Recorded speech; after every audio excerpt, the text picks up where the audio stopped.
మనం మౌనంగా ఉన్నప్పుడు ఎంత శక్తిని వృధా చేస్తాం? కొంచెం కూడా చెయ్యం.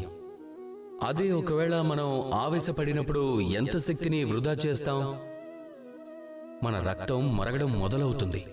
మన కళ్ళ నుంచి నిప్పులు కక్కడం మొదలు పెడతాం. మనం అరుస్తాం, కేకలేస్తాం, అప్పుడప్పుడు అనుచిత పనులు కూడా చేస్తూ ఉంటాం. అదంతా కూడా కేవలం కోపం వల్ల. ఇప్పుడు ఈ కోపాన్ని మౌనంలోకి మార్చేయండి. ఈ పని కంటికి కనిపించదు. ఈ పని అంతా తేలిక కాదు.